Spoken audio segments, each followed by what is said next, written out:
আমরা প্রায় দেখি মাদ্রাসায় মাসুম শিশুদেরকে বেত দিয়ে ভীষণভাবে পেটানো হচ্ছে। বলা হয় যে যেসব জায়গায় বেতের বাড়ি পড়বে সেসব জায়গায় জান্নাতে যাবে। তাদের এই কথা কি সত্যি? দেখেন, আমাদের মুরব্বীরা কিন্তু আমাদেরকে এই কথাটা বলেছেন। আমিও শুনছি, আমার মাও বলতেন। সকালবেলা আমরা যখন মক্তবে যাইতাম, ওরে প্রচণ্ড ঠান্ডা, ঠান্ডারে কি ঠান্ডা এখন মনে পড়ে। এরপরে চাদর টাদর জড়াইয়া তো প্রচুর ঠান্ডা পড়তো। যাই হোক, তো আমাদের যিনি ওস্তাদ ছিলেন বেচারা বয়স্ক মানুষ, অনেক বয়স ছিল, মুন্সি মৌলানা ঠিক এখনকার মতো এত শিক্ষিত না, মোটামুটি আর কি মুন্সি।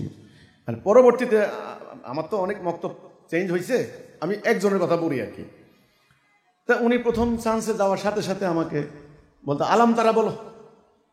এখানে আলাম তারা বলতে গেলে এখানে উচ্চারণের ব্যাপার আছে, শব্দগুলো ড্রপ পড়লে ওরে পিটুনি পিঠের মধ্যে কাকে বলে, মারতে আছে মারতে আছে মারতে আছে। আরে হুজুর থামেন না, এমনি যতই বাঁকা হয়ে খালি পিটুনি চড়তে আছে। মা আমি আর যাবো না, হুজুরে খালি মারে, যে জায়গায় আঘাত পড়ছে ওটা জান্নাত যাবে। আমার মা বলছেন এটা। তো এই ধরনের কনসেপ্টগুলি আমাদের সমাজে চালু আছে।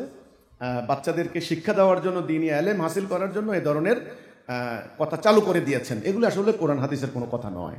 যে এই জায়গায় আঘাত পড়বে জান্নাত যাবে, কথাটা কিন্তু তা নয়। জান্নাত যাওয়ার মানদণ্ড আল্লাহ কোরআন ঠিক করে দিয়েছেন। আরেকটা কথা দেখেন, ইলম হাসিল করা প্রত্যেক মুসলমানের জন্য ফরজ। হ্যাঁ, ওই সে বিখ্যাত হাদিস, তলাবু ইলমে ফারিদাতান, জানেন তো এটা নাকি, আলা কুল্লি মুসলিমিন। ওকে, তাই বলে আপনি ছোট ছোট বাচ্চাদেরকে পিটিয়ে পিটিয়ে কোরআন শরীফ মুখস্থ করাইবেন। এই কোরআন শরীফ সবাইকে মুখস্থ করতে হবে ভাই, এটা কিন্তু এই থিওরিতে আমি এটা মানতে পারছি না। বাচ্চাদেরকে পিটাইয়া মেরে ফেলা হচ্ছে, বাচ্চারা পালিয়ে আসার চেষ্টা করছে, তাদের হত্যা করা হচ্ছে, এই ধরনের আরও আজে বাজে অনেক কাহিনী আছে। পিটাইয়া মাইরা হেফজুল কোরআন, কোরআনকে মুখস্থ করাইতে হবে, এ ধরনের কথা আমি বিশ্বাস করি না। এটা অবৈজ্ঞানিক, আনসাইন্টিফিক, এবং শরীয়তেও এ ধরনের কোনো বাধ্যবাধকতা নাই। এলেম হাসিল করা ফরজ। কোন এলেম, ব্যাপারটা বুঝতে হবে। কোন এলেম? আপনি ব্যবসা করতে যাবেন, ব্যবসা ক্ষেত্রে আল্লাহর নীতি কি এটা জানা ফরজ। আপনি বিয়ে করতে যাবেন, বিয়ে করার ক্ষেত্রে আপনার কি কি কর্তব্য, আপনার কি কি শর্ত পূরণ করতে হবে, আল্লাহর হুকুম কি এটা জানা ফরজ। আপনি বিচারপতি, বিচার করবেন, আল্লাহর হুকুমটা কি এটা ফরজ। আপনি শাসক হবেন, একজন শাসকের আল্লাহর হুকুম কি এটা শাসকের শাসন নীতি জানা ফরজ, এটুকু ফরজ। কিন্তু একটা বাচ্চাকে, মাসুম বাচ্চাকে পিটিয়ে কোরআন শরীফ মুখস্থ করাইতে হইব, এটা কিন্তু ভাই ফরজের পর্যায়ে পড়ে না। এটা আনসাইন্টিফিক, অবৈজ্ঞানিক, অযৌক্তিক এবং অমানবিক।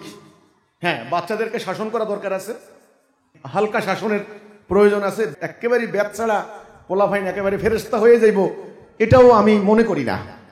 এটা একটা ভারসাম্য। শুনেন, প্রত্যেকটা ব্যাপার একটা ভারসাম্য। যে ওস্তাদ আমাকে দুটা বেত দিলেন, উনি আবার আমাকে আদর করলেন, উনি আবার আমাকে জ্ঞান দিলেন, এটা একটা ভারসাম্য। ইসলামের নামে হচ্ছে ব্যালেন্স, তো ওয়াসাতা। এখন আমাদের তো এমন অবস্থা হয়েছে, কোনো ভারসাম্য নাই, সব ভারসাম্য নষ্ট। পিটাইয়া বাচ্চাদেরকে দিয়ে মেরে ফেলতেছে কোরআন খতম করানোর জন্য। এই ধরনের নীতি আমি অবৈজ্ঞানিক মনে করি।